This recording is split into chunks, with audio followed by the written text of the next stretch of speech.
Okay guys, we're back tonight. Do y'all have any questions about the stuff that we covered yesterday? Kind of a lot of material. We'll go over it all again. Any other questions? Any good questions? No? Guys, we covered stuff last night that you're probably not going to use. Okay? The inputting the notes, the translating the notes. If you're doing the real time, you shouldn't have to worry about it. Okay? But I showed you that because I want you to know how to do it, just in case. All right? And I know you took copious notes and are good to go, right? Yep, absolutely. Or that. Okay, so we're back tonight. And y'all remember, you know, they try to put the letters with the certain things for the control O for print. Yeah. Yeah, okay. So, all right, so go to help. Lesson player.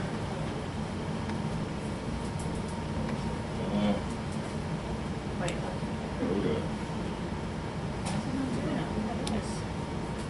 So it should be B, hyperkeys. Does everybody have B hyperkeys? Yes. Okay. Press OK. Should be here. Got it? Yep. Guys, Yes. get your tablets out, get your pens. You're going to be writing today. Okay? Very important stuff today. You're not going to get back? Huh? You're not going to get back If what? of writing? When I'm dictating? Yeah. It's not real good to be taking No. notes when I'm dictating stuff, but I'm good. You're good to go tonight. Okay? If you don't want to put that rice cake down, you don't have to. just be able to take the notes. Okay, guys. Auto Magic and the benefits of hyperkeys. Okay? Alt Z. Alt Z. Very important. Very important. Alt Z turns on hyperkeys. Okay? And I'm going to tell you what hyperkeys is going to be huge. Huge, huge, huge in this software. Okay? Okay. N, just the letter N, no Alt, no nothing, turns hyperkeys off. Or you can do Alt Z again. So Alt Z will turn it on, Alt Z will turn it off. Or N, which is an insert mode. So when you need to insert text, that's why the letter N, right? Okay, like Alt O for print. Yeah. So N for insert, insert text, okay? So using Auto Magic and the hyperkeys is the fastest way to edit with Total Eclipse. And it absolutely is. Guys, and I'll be honest with you, I didn't use hyperkeys for about the first year that I had Eclipse. I think y'all are the first ones I've told that to. A little embarrassing. But I was scared of it. I don't know why. And today, I don't know what I did without it. I really don't. It was crazy. Okay? And just like I've told you, the more that you use this software, the more that it conforms to what you're doing. You alone. So your individual software on your computer.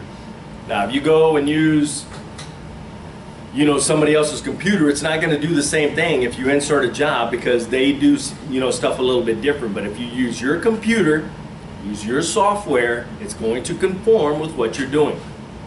Remember what I just said. It's going to make more sense as I go along, okay?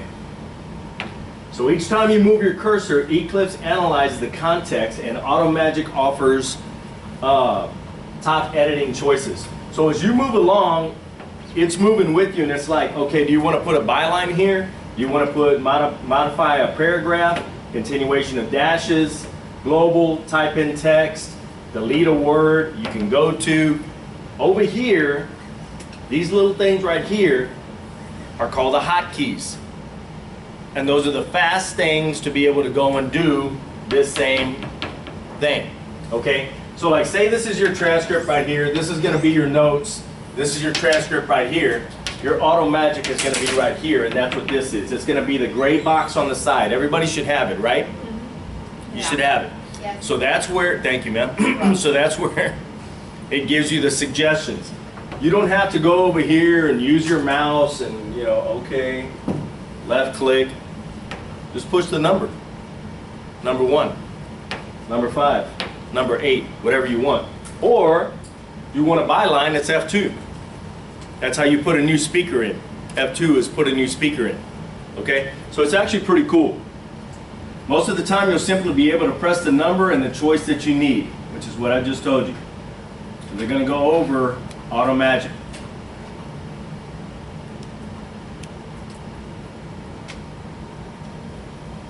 Here's an overview of how Auto Magic works. Auto Magic makes using Eclipse as easy as 1, 2, 3. When you turn on Eclipse, press 1 to reopen the last job.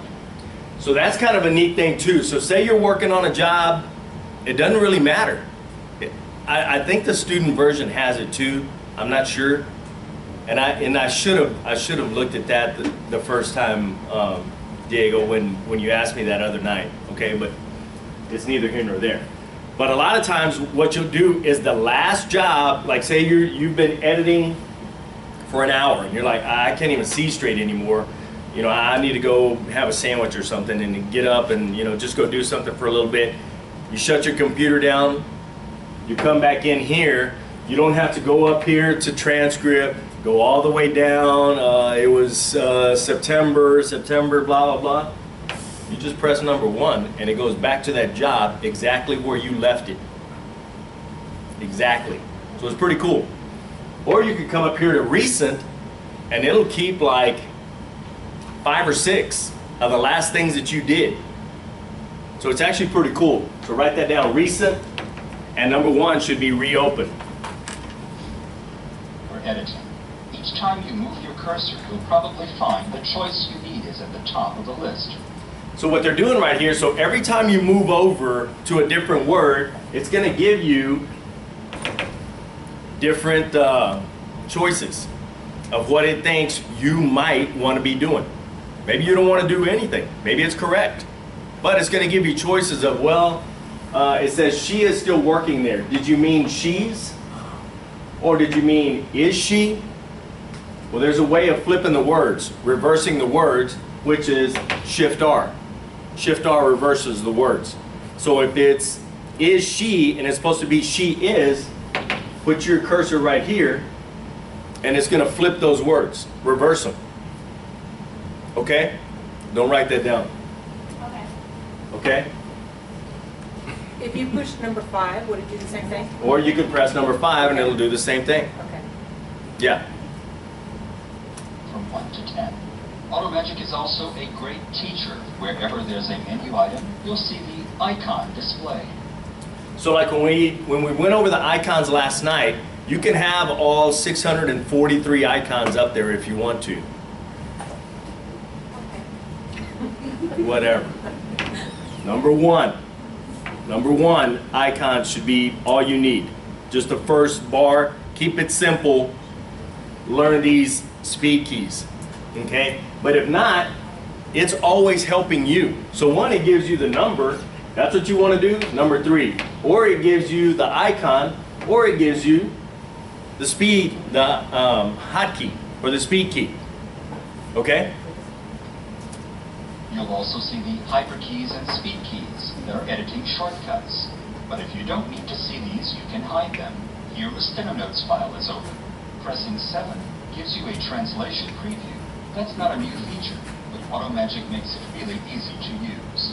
In a new dictionary, just press 1 to build from a word list. And it's actually pretty cool because regardless of what you go into, you can be working on your dictionary. Trust me, you're going to want to do that. Okay?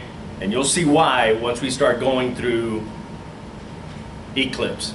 You're going to want to modify your dictionaries if you have bad stuff in there. It's causing it to do other stuff that shouldn't be in there. So you always want to modify. So it gives you choices of what you can even do in the dictionary. So it's always giving you choices regardless of where you are. Okay? or 2 to add entries from your computer keyboard. So if you have an entry, and this is actually pretty cool, let me back up a little. And we'll get into it a little bit, but are you all on the gray screen, or where are y'all? Inside of the lesson? Yeah. Okay.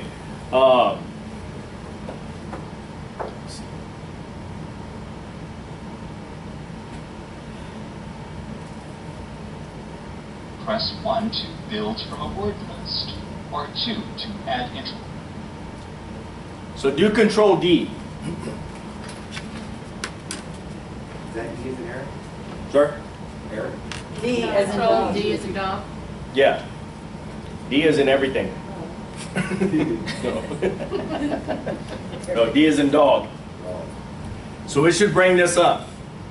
And it's going to be, you know, it may be on different parts of your page or whatever. You can move it over. So if you put your arrow right here, left click and hold it down, you can move it around the page. And then if you push this little thing, it should give you a thing where you can anchor it if that's where you always want it. If you don't really care, it doesn't really matter. Okay, it's not that big of a deal. This thing is pretty cool. Just right here. Control D. Don't write that down. When I say don't write that down, that means write it down. Okay, Control D. All right. So what you can do right here is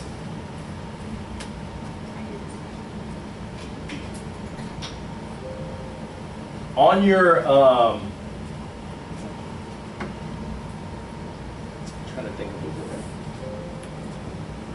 word. Let's do safety. Okay, so you can do S, A, I, F. So it should be, let me see if I can go into it.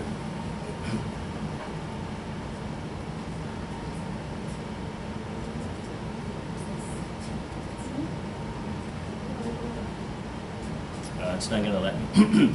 So y'all have SAIF. Can you just do T, or will that conflict? Well, it's gonna be 2 strokes. My safety is 2 strokes. I don't know how y'all do it. Does anybody do it in 1 stroke? Can you do it with an Really? asterisk? Do it. What'd you learn? Kissingberry? What's your name?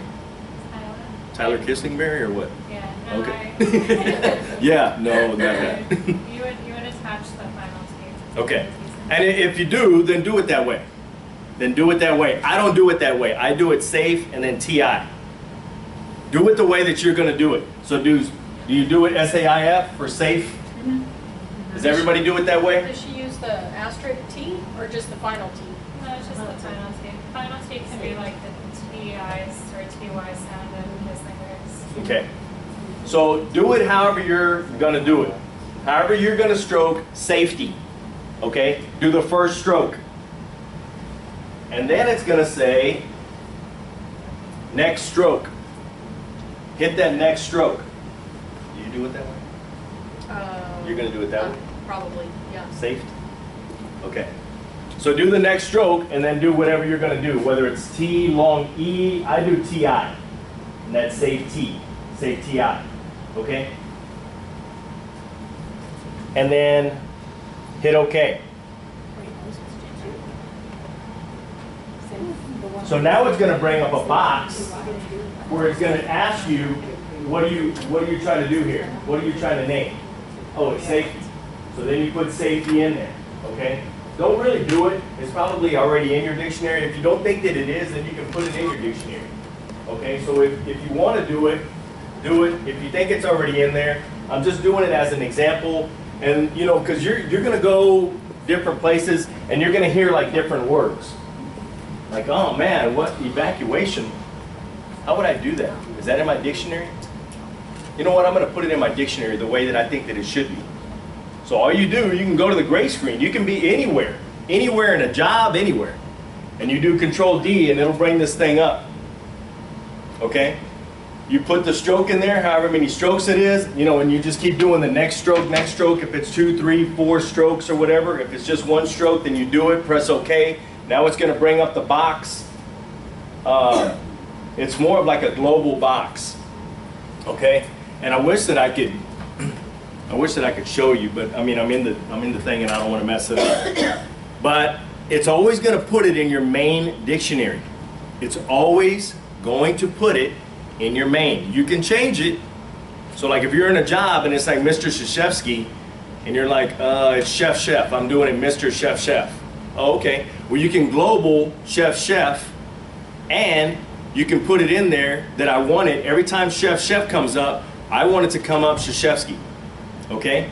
So you put Shashevsky, which is Kriecyzk. It's crazy. It's spelled crazy. And you don't want to be stroking that out every time. Okay? So you don't really want to put that in your main dictionary. Okay? So be real careful. Listen to what I'm saying. Be real careful with putting things in your main dictionary. I'm not saying don't. I'm saying be careful. Because once it's in there, then you have to go back in there and modify it.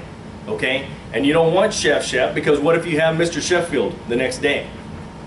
It's not an extremely hard stroke, but I don't want to do it every time. I just want to do Chef. Okay? Well, now it's going to come up Mr. Shashevsky because you put it in your main. So what you want to do is put it in a job dictionary. Okay? So be careful when you're putting things in there. We'll get into that later. That's in a different lesson, but I'm just telling you, if you're going to do it now, make sure that you're doing it right because it's going into your main dictionary. If you're like, well, I think I want to stroke it S-A-I-F-T, but I don't know, maybe I want to do it S-A-I-F, come back T-I. Well, I mean, yeah, I guess. But now when you do it and you misstroke and you do S-A-I-F-T and then you come back T-I, now it's going to be safety T, which may be a word, not here on earth, but maybe somewhere, okay? I don't know. Yeah. So if you are working on an order that has Chachesky, and you would have access to both dictionaries, or would you just use primarily the one? Well, if you're just doing it for that day and it's, then, and one of the attorneys is Shashevsky, well, you want to set it up. I know that Mr. Shashevsky's taken the deposition, so I want to set it up to where they say, you know what, Mr. Shashevsky, go ahead with your questioning. Okay, Mr. Chef, go ahead with your questioning. Now you want to set it up to where it's going to come up in the thing, and in your speaker identification, whichever speaker identification you use for him, it's going to come up when he's asking the questions on the byline. All of this is going to make a little more sense later, but you're going to want to set it up. So you're going to want to put it in a job dictionary because Mr. Shashevsky is not always going to be your number one speaker. Okay? You're going to have different speakers all the time, so you don't want to put him as speaker one all the time. Okay? So you want to put it in a job dictionary. Yes, ma'am? So when we sit down, for example, to take a deposition, I can tell Eclipse, okay, today I want to use my main dictionary, obviously, Yeah. and one of my jobs. I pick out a job dictionary. Is there You don't have to. You don't have to. So if this is like the first deposition, you're just showing up for a deposition in a car wreck, and they're going to take 3 depositions. One here, one in Houston, and one later on, in Jordanton or whatever. You're not going to be on all 3 of them. So you can build a job dictionary for it, and I would for your speaker identifications, for your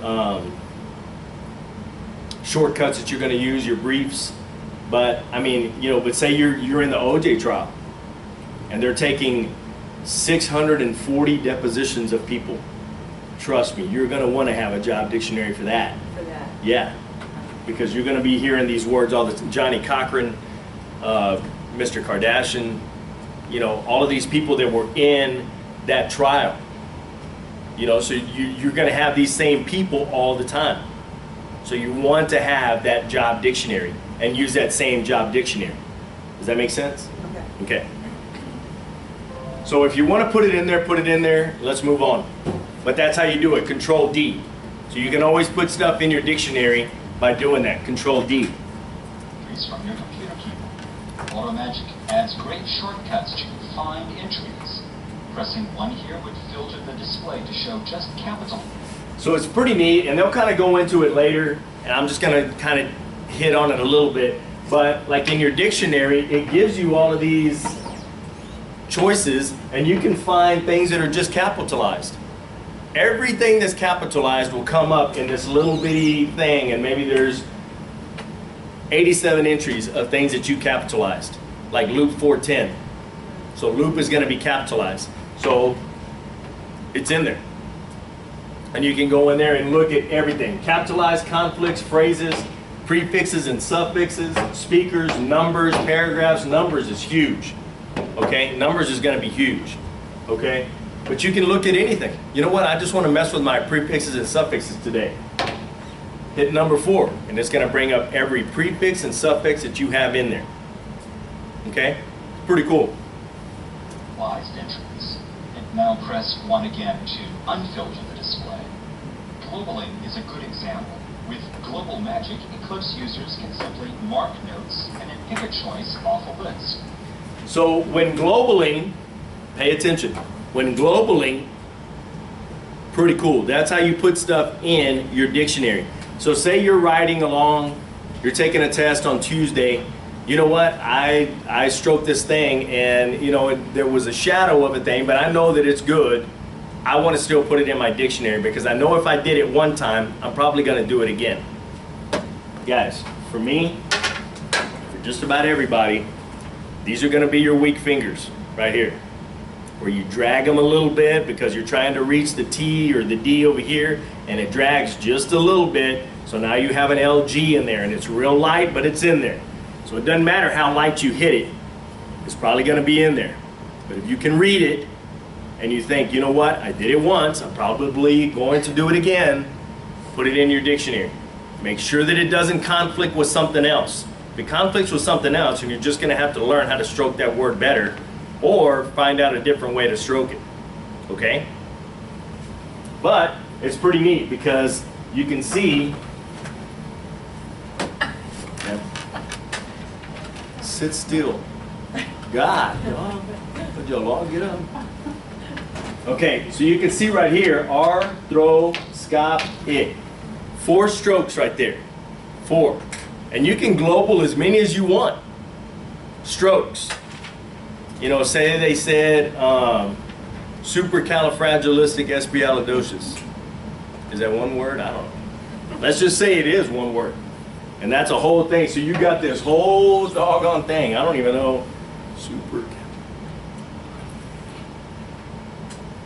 11, 12, maybe 13 strokes. I don't know. Something like that. But you can do as many as you want. You can do 1, or you can do 4, or whatever. But a lot of times, the more you use this thing, the more you use the software, it's going to know what you're doing. So just like it said right here, it's going to bring down these little boxes of what it thinks that you're trying to write, just by the strokes that you put in there.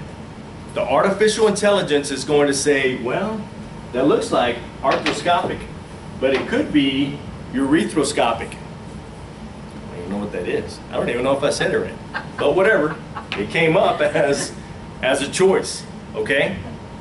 So it's going to give you choices all the time, so you don't have to go in there and ARTHROS. Really? You press number 1, it puts it in there. Do you want it in your main dictionary? Doggone right you do, because that's how you stroked out arthroscopic. And you're probably going to do it again. So yeah, you do want it.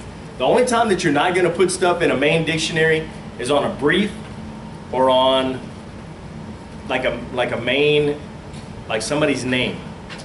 I mean, unless it's like David, Jan, Gilbert, stuff like that, you know, you're probably going to want it in there because, you know, but like I do Garza, Gars. Well, say they say, well, he has this medical thing, and it's Garzanoma, Garzanoscopy. So now I'm doing Gars. Well, now it's coming up Garza. Be careful with that. You know, if you think you're not going to use it again, you know, do it. But I know that living here in San Antonio, you already messed that up. Living here in San Antonio, you're going to hit Garza, Gonzalez, Garcia, all of these, you know, so there's certain names that you know that you're just going to use, okay? But, I mean, if it comes up, don't freak out. All you do is put, like say it was Mr. Garza, and you put Gars, but it's supposed to be Garzanoscopy. and you put GARS, you highlight Garza and put Garzanoscopy, put it in a job dictionary, and it changes it for that job. But now, every time you hit GARS, it's in your main dictionary that it's going to come up Garza. Hit that light. Any questions? Hit all of them. Yeah. Why would you not want to put a brief in there? Oh, you do. Oh, okay, I'm You sorry, do. I'm Unless it's like briefing something like,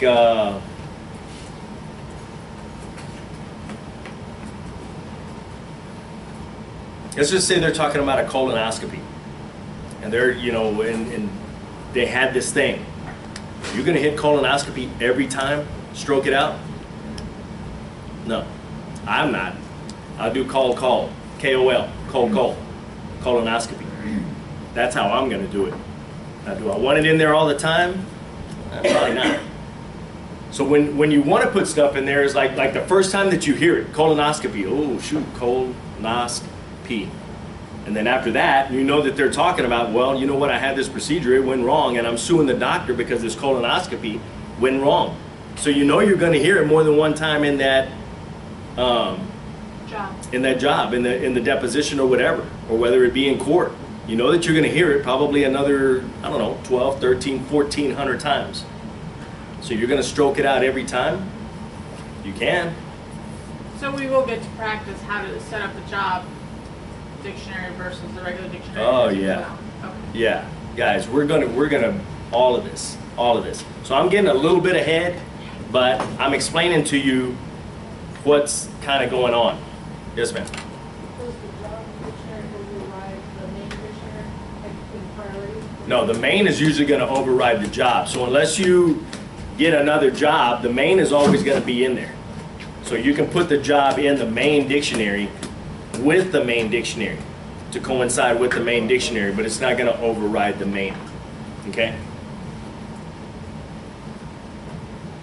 And then pick a choice off a list. You can still use the very efficient globaling dialog, but it's even easier to pick choices from the So see how, like you did it the first time, let's just say you did it the first time, now you come down here and you misstroked it a little bit. Well, you know what? The artificial intelligence says, you know what, the last time you did maybe you'd put an E in there, scope, ick, and it's supposed to be scop. It doesn't really matter. It's going to say last time it was arthroscopic. Do you still want arthroscopic? And it's going to give you one of the choices. Yes, I do. You just press number 3. That's all you do. Okay?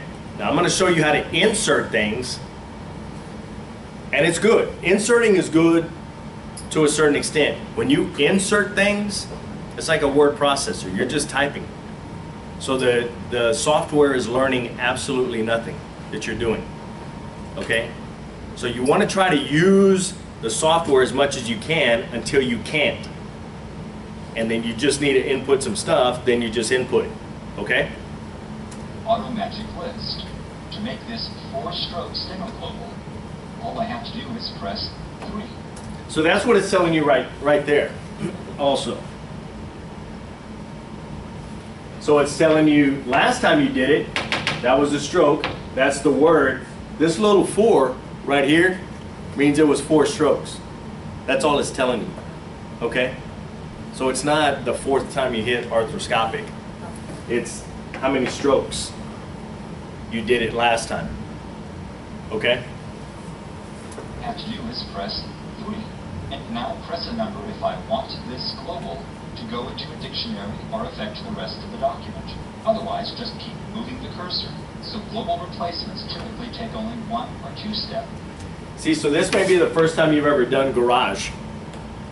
But the artificial intelligence will say, you know what? I think you were trying to hit garage there.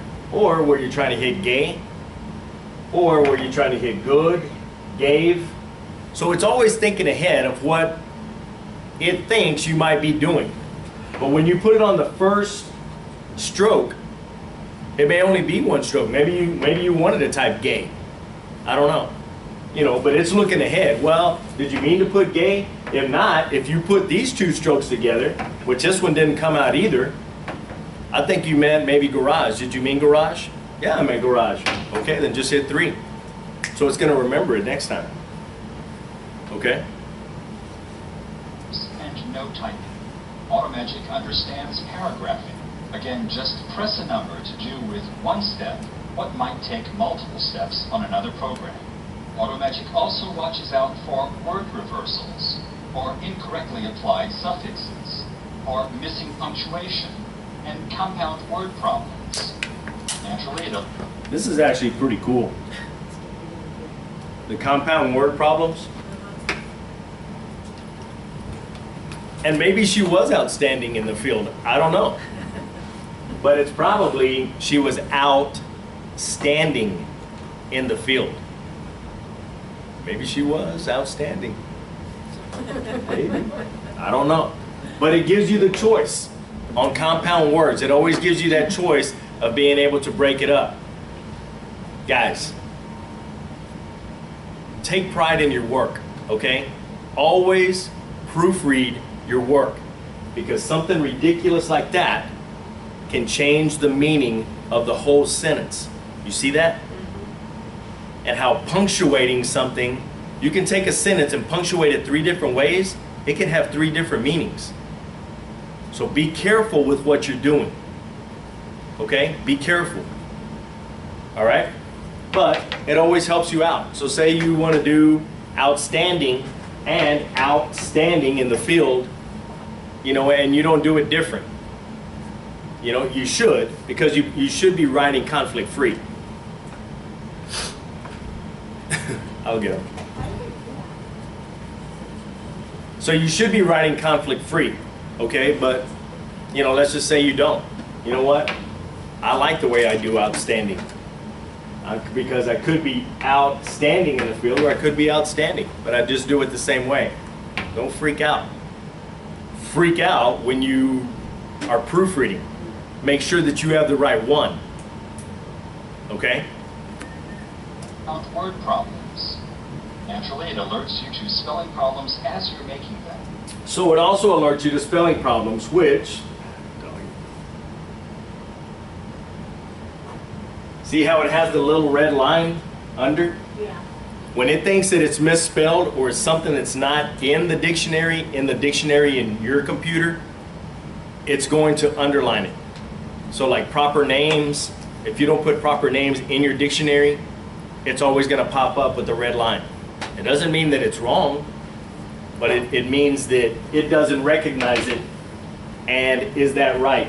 Field. No, it's not. Okay? Problems as you're making them. It also helps with number formatting and hyphenation without. The number formatting is actually pretty cool. Because you can put it on 2, just right here, just on 2, and it's going to look ahead, 230. Well, do you mean 230? Do you mean $230? 230, as in February 30th.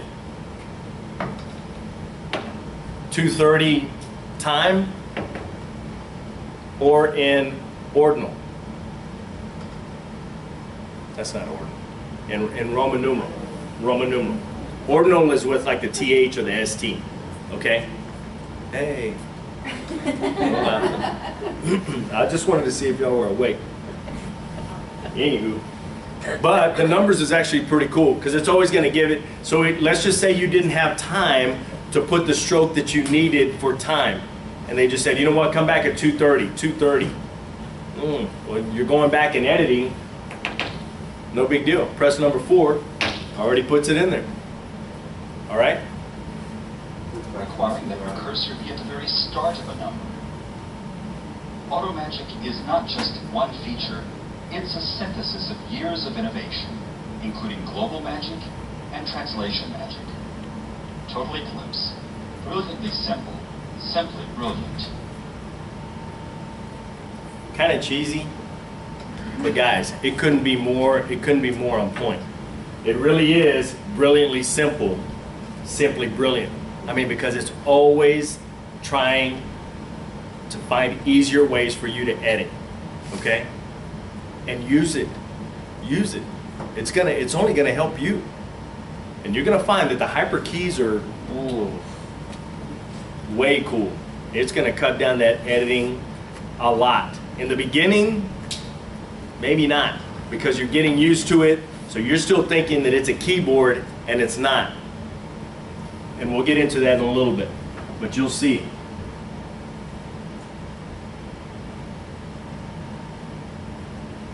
Okay, so what are hyperkeys? They're the most frequently used editing commands that have been assigned to letters of the computer keyboard without requiring the use of the Control key or the Alt key. Okay? You might think that hyperkeys are not useful with AutoMagic, but that is not true. In fact, AutoMagic tries to point out hyperkeys wherever they exist for a couple of reasons.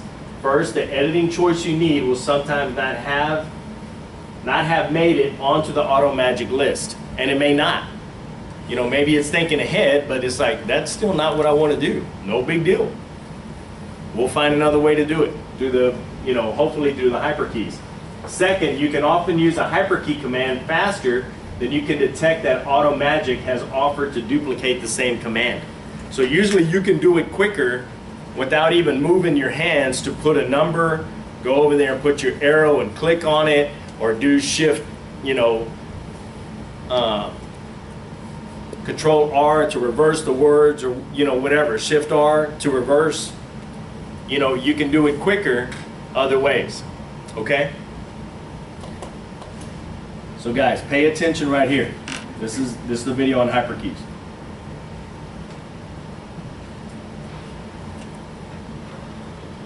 The fastest way to edit with Eclipse is to use AutoMagic and hyperkeys. You'll be able to bypass menus, and you won't have to remember whether something begins with Control or Alt.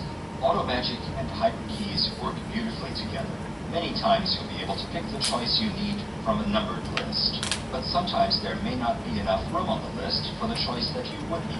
Wherever possible, AutoMagic would like to also show you the hyperkeys. This is the hyperkeys. Okay? So when you get into hyperkeys, all of these letters that are on your keyboard, got it? Yeah. Are not letters anymore. It's commands. Yeah, it's commands. It's not letters. So when you're going along and you think, oh, you know, you're moving along and it's like, oh, I need to type this in, and you start typing this stuff and it moves you to page 289 and you were on page 3, you're gonna find out real quick you were in hyperkeys and you did something wrong, which is not that big of a deal. I'm gonna show you how to get out of it and always be able to go back. Okay, and it's pretty easy. All right? So Don't get ahead of me. Go I'm ahead. actually going behind What? you. Hey. Tuesday, Yeah. on Tuesday when we took that test, some Yeah. of the sentences were on my test were like flipped around. Yeah. Could I possibly have been in hyperkey Yeah. or just user error? It could have been in hyperkeys. Okay. I'm gonna go with B. User error. Yeah. If somebody else had asked that question, maybe. You're No, so I mean, and it could have been. It could have been, guys. I mean, it could have been something just as simple as that. Okay? But pay attention right here. So now, J, K, L, I take on a totally different thing. Those are going to be your 4 favorite letters right there. Yeah, don't write them down. Write them down. J, K, L, and I. Okay? So J is left, I is right. Just one word. One word. Okay? I and K is up and down. So I is above, so where do you think it's going to be? Seriously? Wait, what? I is above, so what command do you think it's going to do? Scroll up. It's going to scroll up. It's going to scroll up one sentence. One sentence at a time. I. And then K is going to go down one sentence at a time. J and L are left and right. So, you know, you're going to be, you know, moving over every word by using that L. That L is going to probably become your best friend. Okay? But there's all these things, and I'm going to print this thing out and give everybody a copy. Okay? I had them in my other bag. It's the one that got stolen. Whatever. but I'll print you one, or you can print it yourself. You can actually go on here and just print it, okay? And what I would do is print two. Put them back to back, make sure that they're good, and if you have a laminating thing, laminate it to where, regardless of which side you have it on, it's on both sides. So you can have it either way. Or you can just do the one, it doesn't really matter. It doesn't matter. One of the students did it with two, and I thought that was pretty cool, because it didn't matter which way you had it, it was still on both sides. But it's gonna show you how to do all of these things. And it seems like a lot, it is a lot. It seems like a lot, it is a lot. It's a lot, okay? But trust me, you're gonna get to know all of these commands, okay? These allow you to keep your fingers on the typing keyboard. For instance, the cursor keys are right at your fingertips. No need to move your hand, just to move your cursor through the document. And that's what they're trying to do, is to try to keep you from moving your hands off the keyboard. You can do commands right there. So you don't have to control, and then alt, really? You can do it all right here. Boom, boom, boom, boom, lower, upper, it doesn't matter. Okay, so that's what they're trying to do. There are some things that you may have to do with shift, control, there's a few things that you have to do it. But the most frequently used commands are the lowercase letters. The uppercase are the ones that you're probably not going to use as much. You're going to use it, but it's not as frequent as what the smaller letter would be. Okay? Commands are designed to be easy to remember, like D for delete, F for find, G for global. No need to press another key first. If you press Shift with a key, as you would for a capital letter, it can have a totally different, often related meaning. So how do you turn hyperkeys on or off? Of course, you can use the mouse to click on the icon of the toolbar. Or Alt-Z, Alt-Z. because I wrote it down. Did you write it that big? Alt-Z, guys, does what? Turns it on. Or turns it off. Or what else turns it off? In. Insert. Very good. But you can also select from the Edit menu, or avoid the menus entirely by using this. So even if you forget and you're like, God, what? And what? Hyperkey, what? Come up here. Come up here to these little things, and it's going to give you the command to turn it on and off, okay? Alt-Z. The G already tells you it's a global. Well, I think they have a capital G right here, and it's not. It's the lowercase g is global, okay?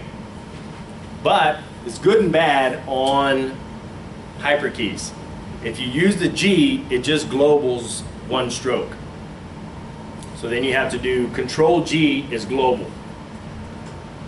Don't write that down. Control G, and you're going to want to know that one. Control G is global. B key, Alt Z. When hyperkeys are on, the toolbar icon will look pushed in, and you'll notice an HYP on the status bar at the bottom of the screen. Okay, so that's gonna let you know that you're in hyperkeys too. Back it up just a little.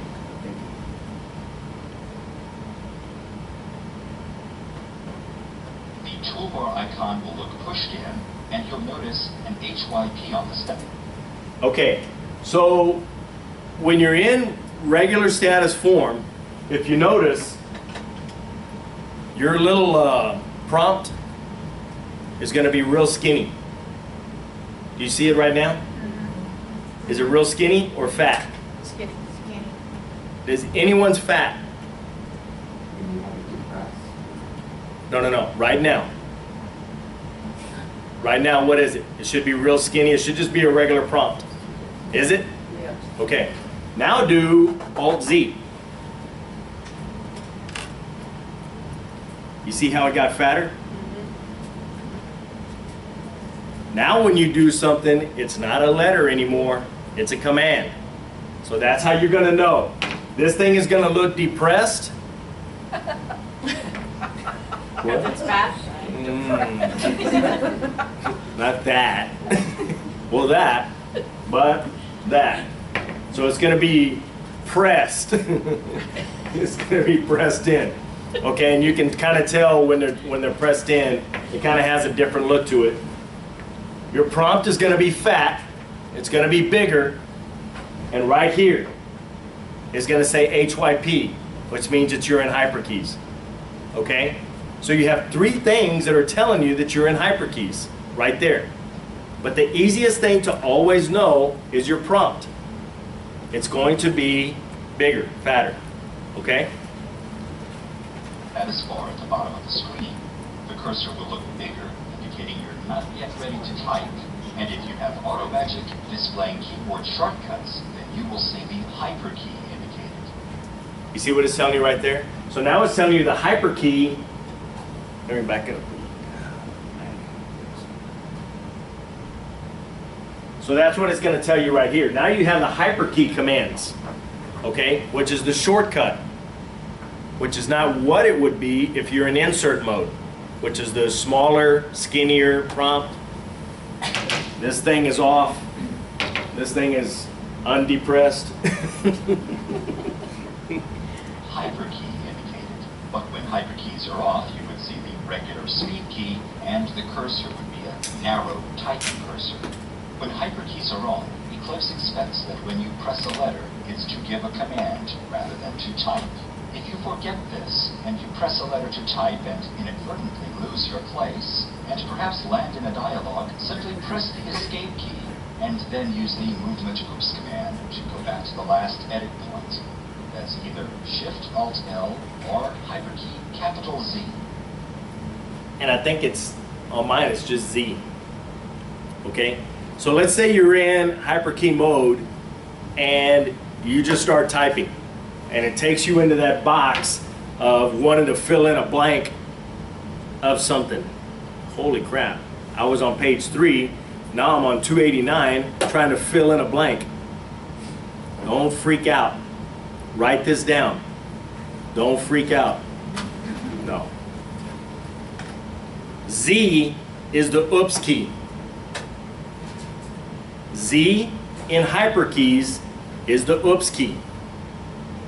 Okay, so if you make a mistake, you accidentally put something in, you know, let's say you put in a word ending, and oh, that's not it. Push Z, it'll take it off. It'll take it back to what it was before. Okay? It's an undo. It's an oops.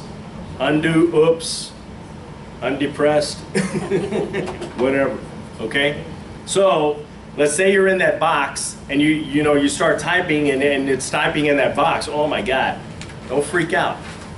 Put the little arrow, back it up a little bit.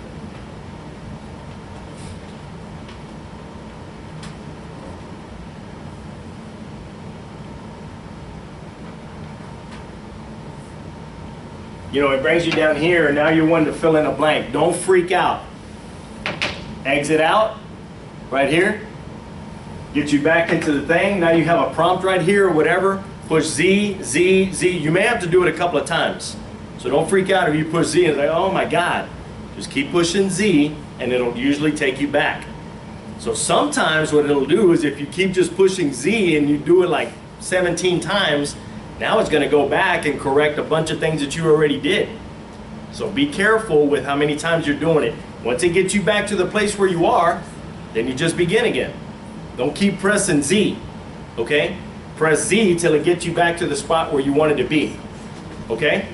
Z is the oops key, okay? One can simply press the escape key and then use the movement oops command to go back to the last edit point. That's either Shift-Alt-L or hyperkey capital Z. So how do you temporarily turn off hyperkeys in order to type text? Here you see it as a choice on the AutoMagic list, but you also see that it's in when hyperkeys are on. When you're finished, just press Enter. That turns hyperkeys on again. You see what it does right there? So when you're in hyperkeys and it's like, oh man, I need to type this in, I dropped this word. No big deal. How do you insert? I. Louder. I. No. No. In for insert. I was saying louder. Say it louder. Don't. Man. I don't know. He's gonna say E for dog. You know, speak up. Okay? And for insert. Now you want to do insert. Now it brings it down to, And if you want to simply type over a word when you're finished, so see what it does? It brings it down to the smaller prompt, which means you're in insert mode now. Now you can type. Now it's a word processor. Now you can type whatever words you want.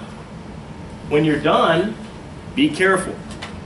Be careful with this.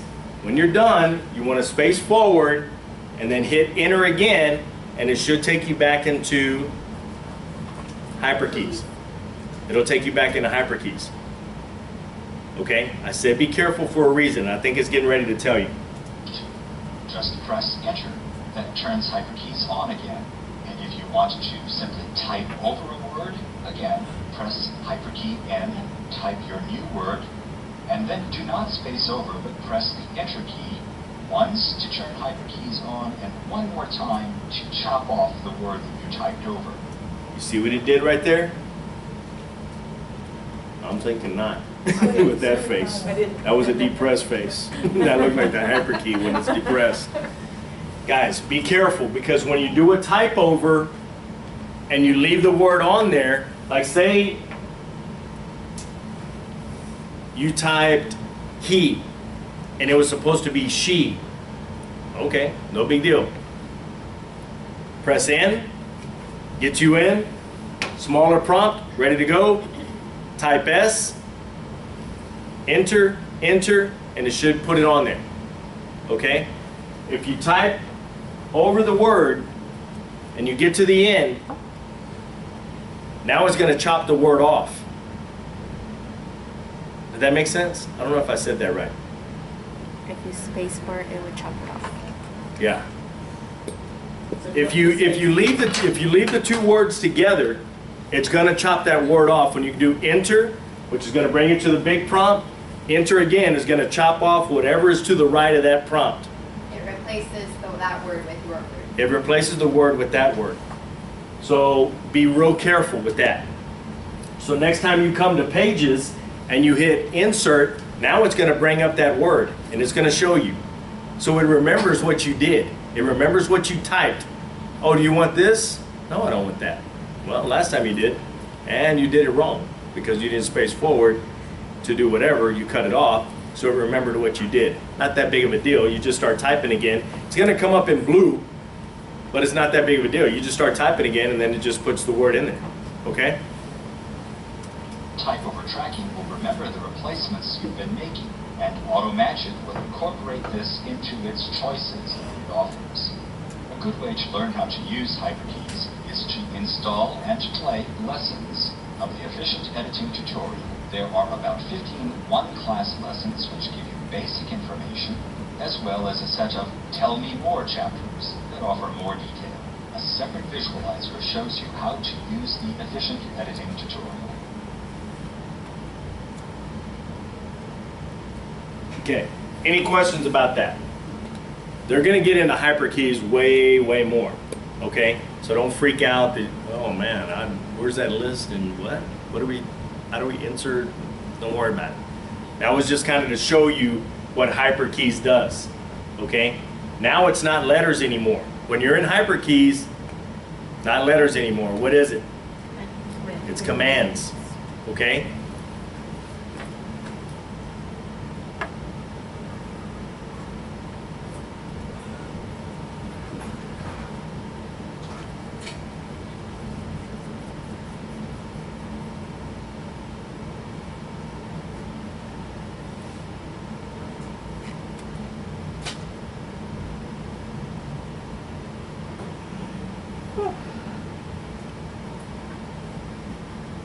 Okay, now they're going to talk about mouse and key commands.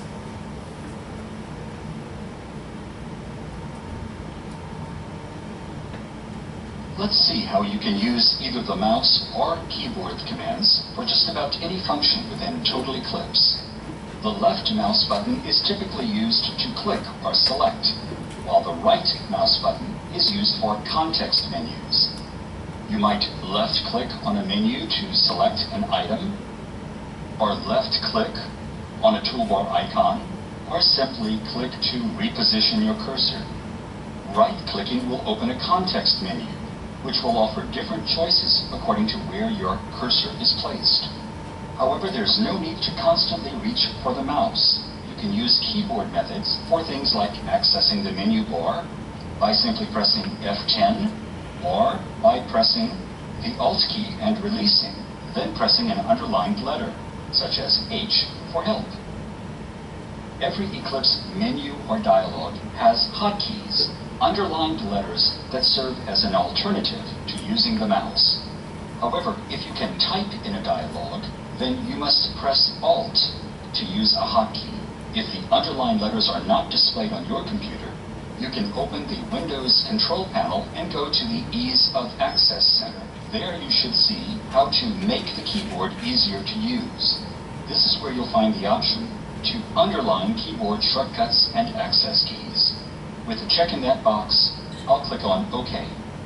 Hotkeys are underlined letters on menus or dialogues, but there are also speed keys, which bypass the menus entirely. For example, Alt-T to translate and Shift-Alt-T to stop translation. Many people memorize the speed keys for the functions they use the most. Finally, there are Eclipse hyperkeys, which are more efficient than using a mouse or speed keys. Plus, there are the editing suggestions offered by AutoMagic. These are covered in other visualizers, whose goal is to help you edit with the greatest speed and efficiency. Got it? You know, I really didn't stop it because a lot of that stuff you're not really going to use. You're not really going to use that, okay? It's just easier just to kind of click on it or whatever. It's not that big of a deal. Okay, when you go in there and start messing with your computer command stuffs, you know, be careful with that, okay? But everybody knows how to use a mouse, right? Yeah.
Okay, I'm just kind of going forward. All of this stuff is just kind of going over what the visualizers just told us.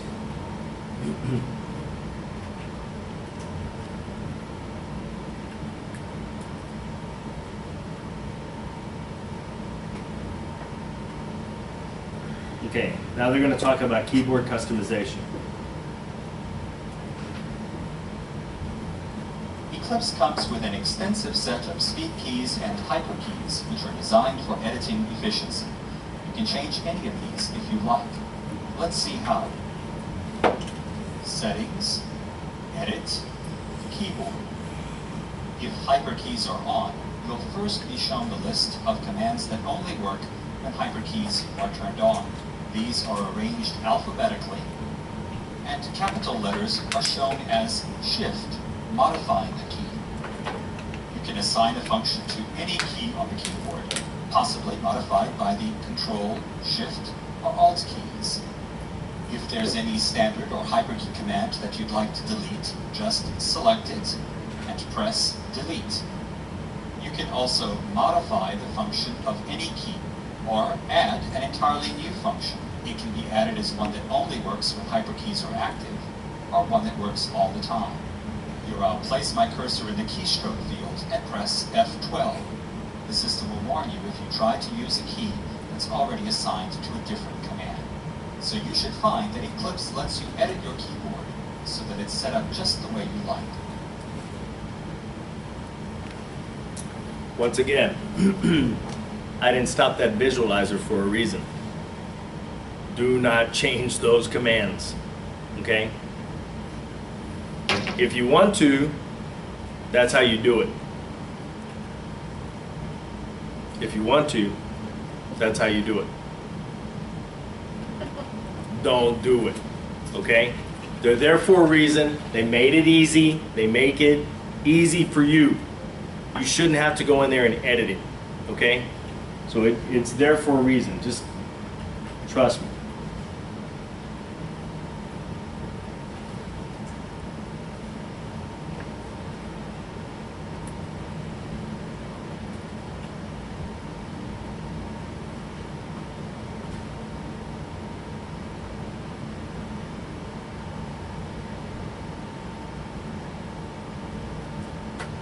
Okay, so now do the Alt-Z. So now this is what I want you to do. Do the Alt-Z. It should look depressed. You should have the fat cursor. And it should say HYP down here, does it? Yes. Does anybody not? Okay. Question, is it supposed to just take values back to the top What?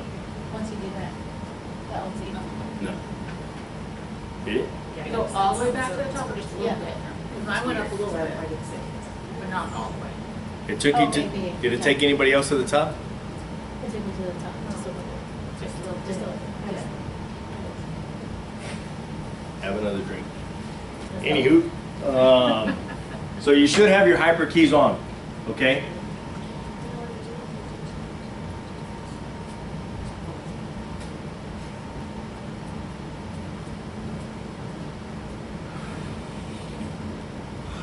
So this is what it does.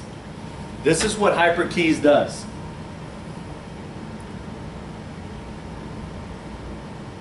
So cap and So get on a word in a sentence.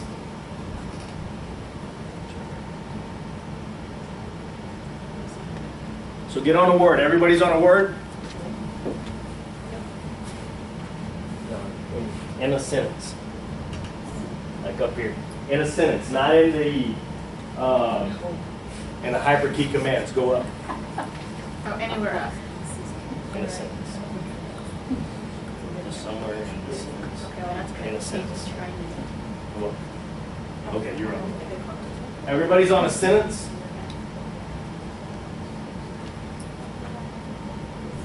Yeah. So it should be fat. Keep it pressed. Yeah. And now press A. See what it did? It just capitalized that letter.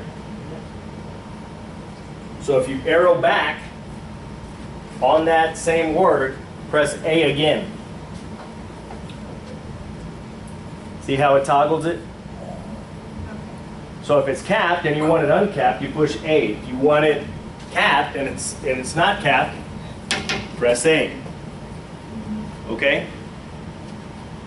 Now get on the word, on the beginning of the word, not in the middle of the word. At the beginning of a word, and do Shift A.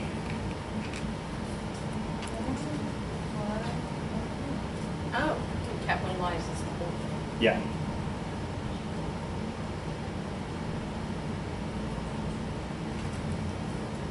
So if you do Shift A, see how it capitalized the whole thing? Pretty cool. So if you go back, do Shift A, it doesn't do it. No. But if you push Z a couple of times, Okay. it should take you back. See how it undid, undo? I don't know what the Z stands for. Reversed it. Zoops. That's a Zoops key for Z. They try to put the letter with what you're trying to do. Okay? So the block functions you don't really need to know right now, but the butting in is actually kind of cool. Let's see if it does it. So if you put it on the first, you know what, we'll put it on the end. I'm going to put it on the end right here and do Shift B and see what it did. So it goes back to the beginning of that sentence and then the last sentence. So say you had an attorney that was asking a question. Okay, when you went to the store and then all of a sudden the witness comes in, I went to the store with him. Well, he butted in. You don't have to put the dashes in there. If you put it at the beginning of this, it'll put it at the end of the last sentence. So you don't have to do it either one. That's what the butting in is. Okay? Does everybody understand that? And then push Z a couple of times and it should go away. Did it? Yeah. Okay. So that's what the butting in is. Conflicts is going to be conflicts in your writing. So let's just say you do there, and there the same. Okay? And it comes up as a conflict. It's going to go to that conflict. So if you push C, see how it takes you down to, this? It tells you right there, it's in a totally different color. The colors mean something, okay? The colors actually mean something. So it tells you that it's a conflict because maybe this person writes it's, the contraction, and itself the same way. That's the way you do itself. Okay? Do y'all do it that way? The asterisk. Miss Kissingberry? I'm just going to call you that. Is that all right? You're not offended? Good, because I'm going to keep doing it. No, I'm just kidding. So, I mean, and that's really what it's telling you, is the green is telling you that it's the conflict.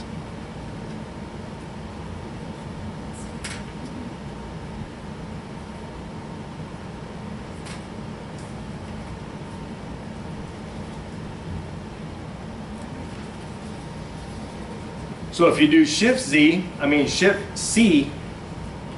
now it's going to take you to an unresolved conflict, which is the there, and there. Okay? So where you created a conflict, like let's just say you do it's and it's the same. Well, you know what? I want to put it as a conflict because I want to be able to go through there and pick whichever one I need. Guys.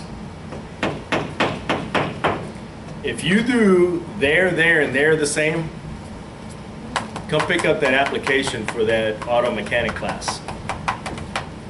Holy cow. There's no way you should be doing there, and there the same. There's no way. They're just giving it to you as an example right here. Okay? There's no way you should be writing those the same. Does everybody get that? Okay.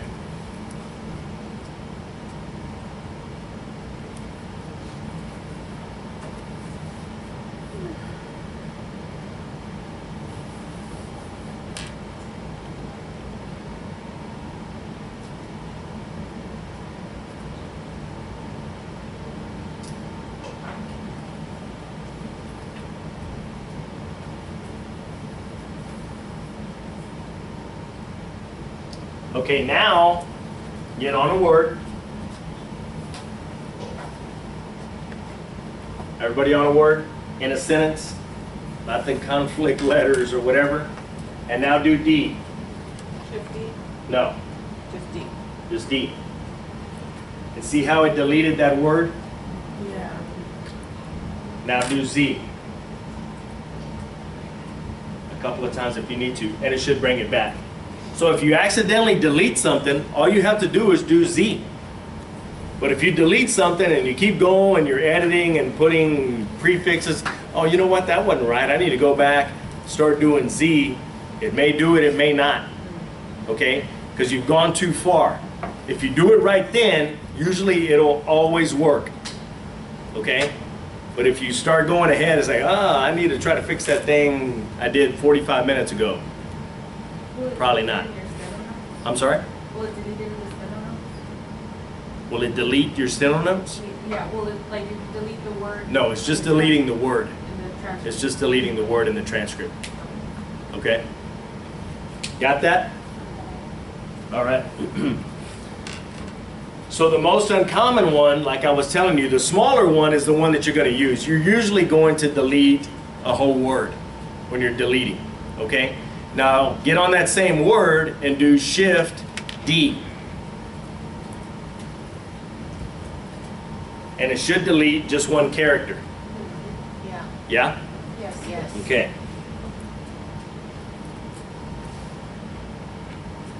So the empty fill blank, the E, and I'm going to do it, I'm going to see if there's one on here. Oh, there is. So when you have an empty field like this, where you create a form field, which I'm going to show you how to do, when you go to a form field and it's going to ask you, hey, you know, it's the deposition of, well, last time you did it, it was Nancy Drew. Does anybody know Nancy Drew? Yes. Yes. Does anyone know Burr Reynolds? Yes. Okay. Duh. So it's gonna allow you to do it. So push E. Oh, well. And see how it goes down to that field? Yeah. Now type your name in there. In all caps. Okay. How did you get that little box up? E. Did you get it? Yeah, but it doesn't look like that same box. What does it have in there?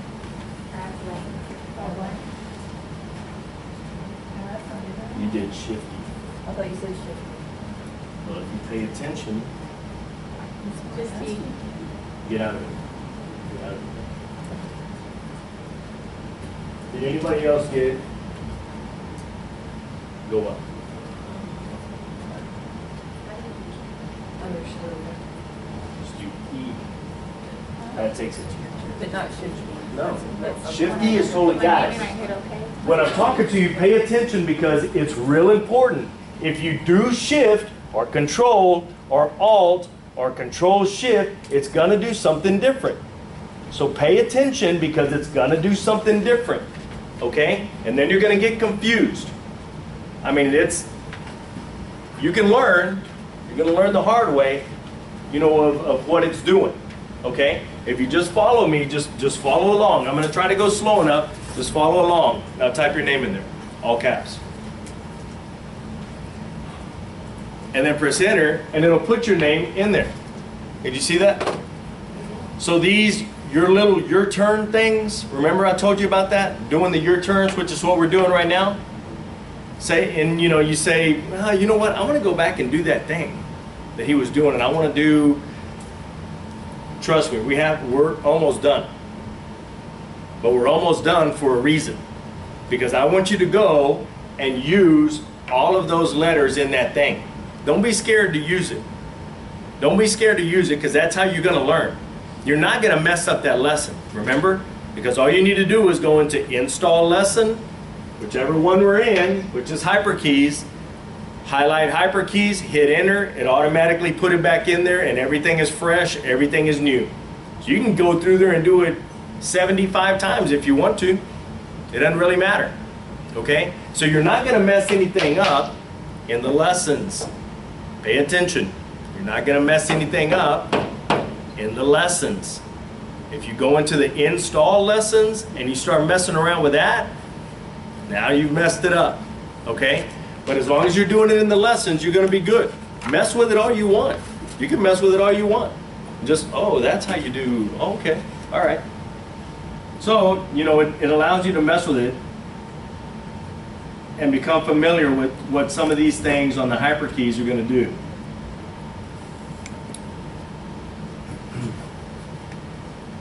This one is actually pretty cool. So, if you get up here and do F, going to bring up this. Does everybody have this? Yes. Anybody not? Okay. Now type the, T-H-E, the. Caps, doesn't matter. Lower. It doesn't really, it shouldn't matter, but it may. So just do it in lower. And press enter.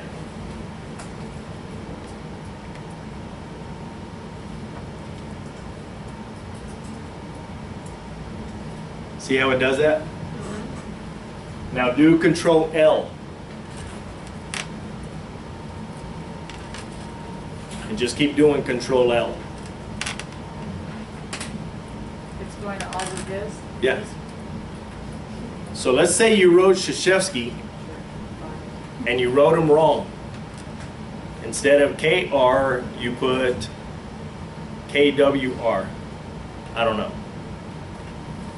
All you have to do is do F for find, type it in the way that you think you did it, and it'll find it everywhere in that document. Pretty cool. Okay? You said L, right? Control L. Yeah, I did it, but I didn't write it down. Yeah. Control L will go to the next one, the next one, the next one. So you don't have to keep doing find, T-H-E, find, T-H-E. You just do Control L, and it'll go to the next one, the next one.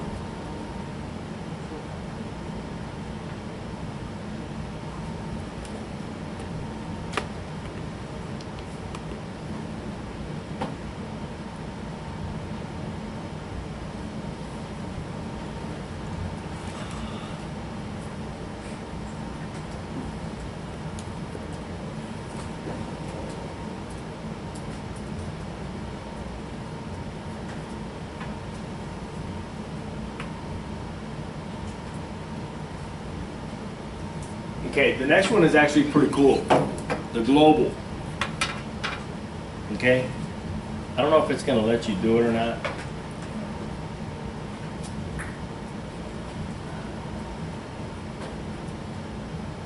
Okay, what I need you to do is press C, as in cat. And it should take you down to its. Does it? Yes. Everybody there? Okay. Now do G. When I pressed C, it took me to the end. Yeah, it did me too, David. Yeah, it took me to It the took me, end. it took me right to the subject. I thought I did.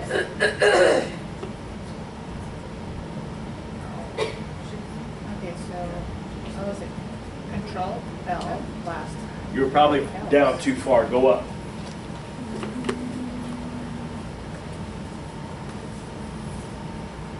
Look at the top.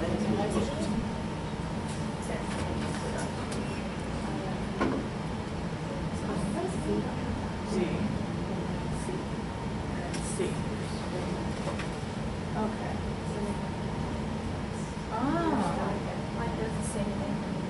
It's going to the end. Okay, find its. If it goes to the end, just go up and find it. Go up. Is that Control F or just F? Right there. To find, it's just F. And then go G G. on the its. Everybody got that? Really? So, Oh, so you don't have to do control. yeah, right there. It's just G.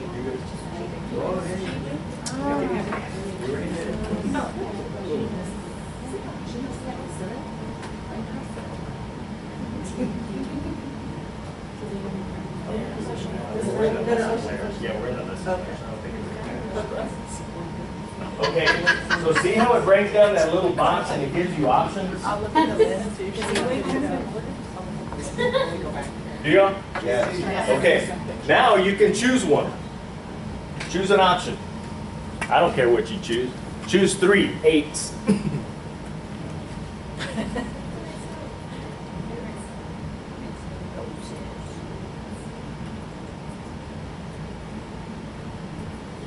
See how you push 3? You don't have to type in 8s. It already gave it to you. And that's what you wanted. Maybe. I don't know. If it is, then you don't have to do it. All you have to do is just type 3, push 3, and it puts it in there. And now it's going to global it. So every time that it's comes up through that whole thing, it's going to put it throughout that whole transcript. So you want to be careful with that when you're globaling stuff too. It's good, but you want to be careful. Okay? You can exit out, or I mean, you can push, okay, it'll change it to 8s. Mess with it a little bit, whatever, it doesn't really matter. Because like I said, we can always reinstall it. Can you just do it for that one word, or is it just for every word in the transcript? If you global it, it changes it throughout the whole transcript. Okay.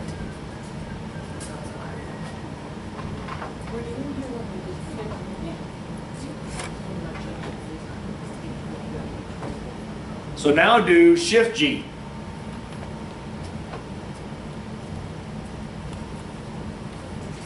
Let's go to page. And just press 1. And press enter. And it should take you to the top of the document. What, tell me, Top of the what was it? Shift G. Oh, 1. with 1, okay. Enter. So it should take you to the top of the page. Did it? Yes. Yeah. Okay. The other way of doing that, if you don't remember, and it's a lot easier, is Alt-G. Alt-G will do the same thing. And that's the go-to page. But it's just easier if you're already in hyperkeys just to do the Shift-G, which is the capital G. Is Ariel here? Is Ariel? Yeah. Ariel, where are you? Stand up. Uh-oh. You passed both of your 40 Q&As. Excellent. So you're now in, you tested 60 now in Q&A. Congratulations. Buckle in. Yeah. It's going to get speedy. Congratulations, that's really good. The rest of your tests are up back here for you, okay? Sorry to give you one, but that was worth it. Yes, it was. Thank you. Thank you. Your fingers are going to be on fire at 60. Good job. Okay, so Alt-G, not in hyperkeys. Shift-G, if in hyperkeys. If you're in hyperkeys, is the go-to page. Okay?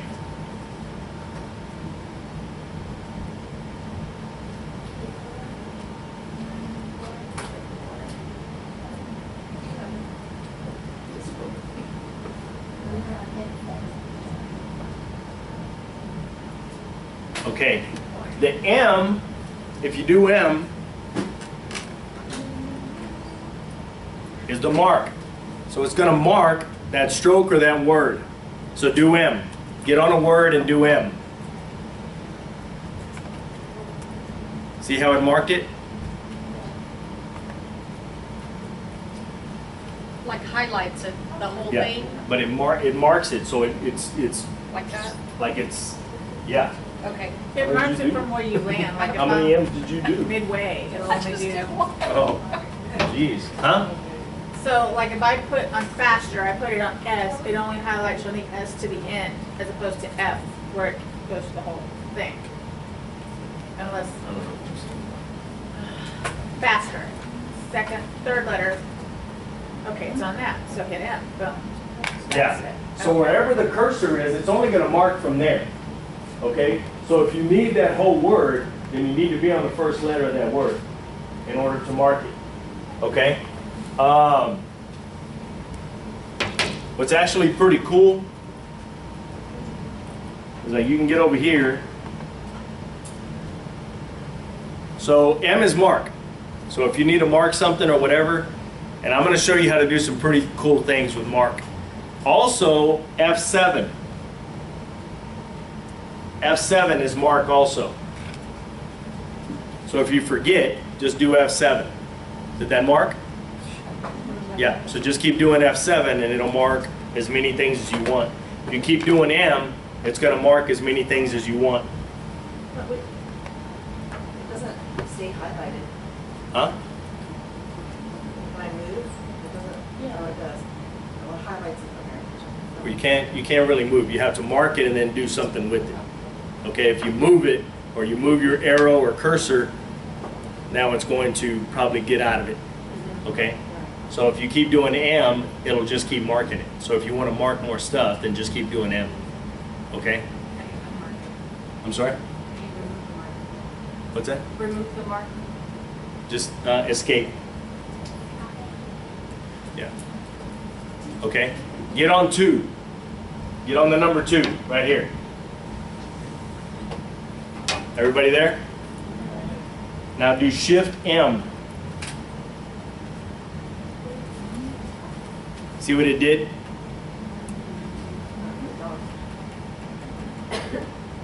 So when you get on, you know, and you're going through and you're editing, and they said, you know, $450. Well, you just put $450, no problem. Get on 450, do the Shift M, automatically puts a money signal, ready to go. Not doing Shift, what is it? 4. You don't have to do all of that noise. Okay? So Shift M is money conversion. Got it? Press Z, Z a couple of times. It's going to take the 2 off and then puts it on. Do it again. Take it easy, lady. Take it easy, Burt Reynolds. All right? So N is insert text, remember? So whenever you want to start using it as a word processor again, N is the insert, takes you out of hyperkeys. It takes you out of hyperkeys. So it turns off hyperkeys. Now the keyboard is letters. It's not commands. Okay? This one is actually pretty cool. So if you get on to a number, do Shift N,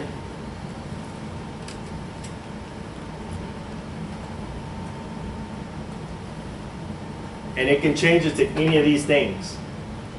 To a quantity, generic, superscript, subscript, ordinal numerals, just a regular ordinal written out, Roman numeral, Social Security, or a telephone number. So just by doing Shift N for numbers conversion, you can do all of those things without having to go through and put the dash, put the dash for the Social Security. All you do is Shift N, it puts the dashes in there on a 9 number. Is it 9? Yeah. 10 numbers. Right? Huh? Yeah, 9. That's what I said. Y'all are awake. Good. So you can change it to any of that just by doing Shift N. Okay?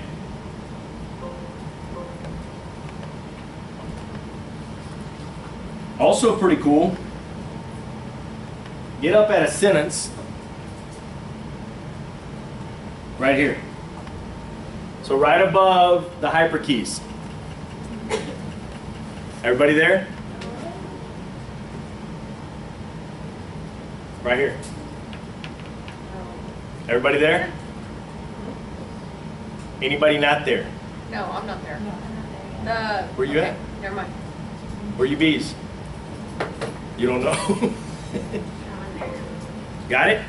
Everyone there? And it doesn't really matter where you are. It doesn't really matter where you are in this sentence. It doesn't really matter because I'm going to show you several different ways. Right there? Do Q.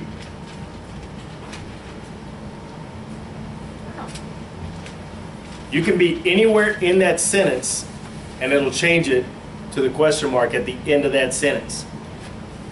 That sentence could be 3 lines long. It doesn't matter. You can be on the first line of 3 lines and do Q, and it puts a question mark at the end of that sentence. Okay? Now check it out.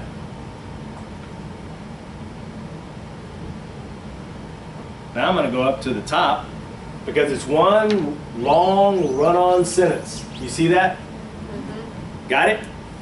Do P. See how it did it? So it doesn't matter how many lines it is. P for period, Q for question mark. In hyperkeys. Okay? Don't write that down. Those are really important.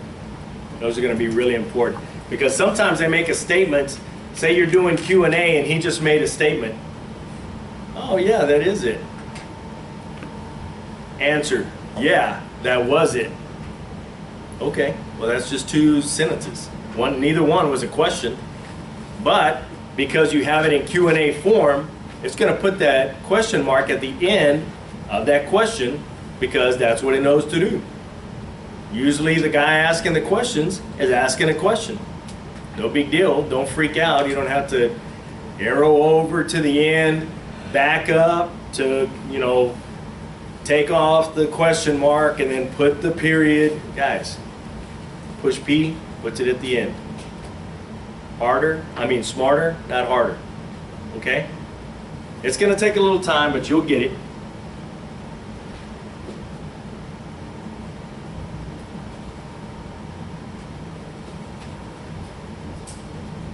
The Shift R is the one that you're going to use kind of a lot. So get right here on two words and do Shift R. See how it does words too?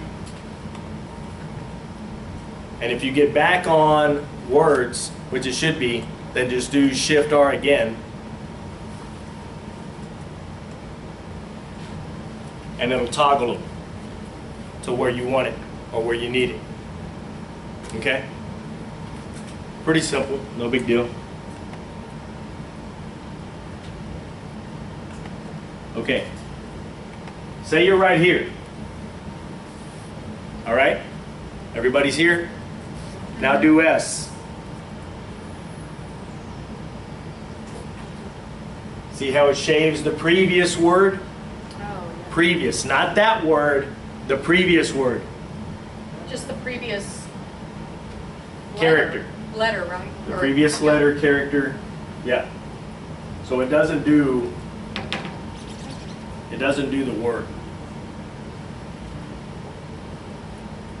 And then to reverse it, then we just hit Z. Yeah. Hit Z a couple of times.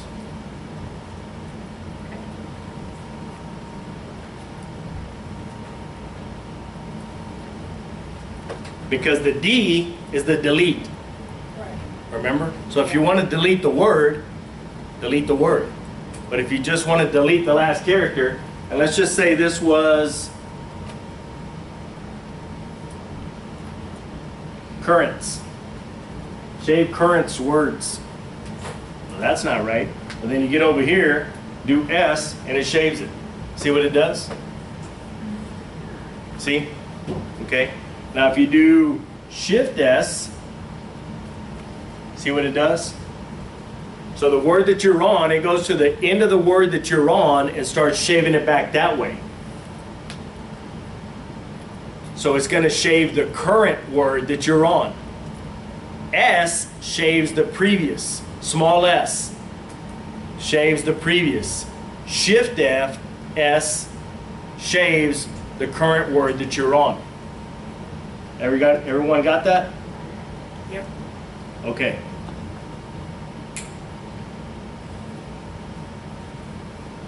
So the trouble scans, you can do T, and it'll take you down to a trouble scan, or the conflicts. Got it?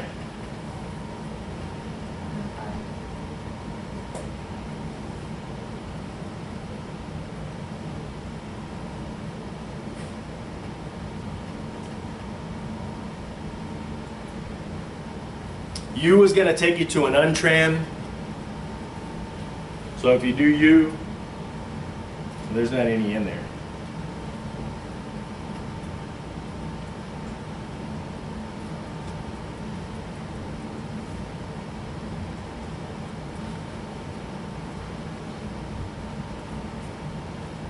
This one, guys, very, very important. It's probably almost important as the movement keys, which is A-K-I-L. JKLI. JKIL. IJKL. Any of those. Pick one. Okay, check it out. So come up here on scan. Push W.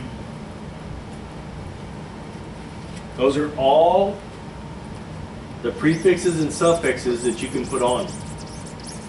It's actually pretty cool. Pay attention to what you're doing. The caret, that's this little thing right here. This little Oh, yeah. thing tells you whether it's going to put it at the end or at the beginning. Does that make sense? Yes. So if it's caret, word,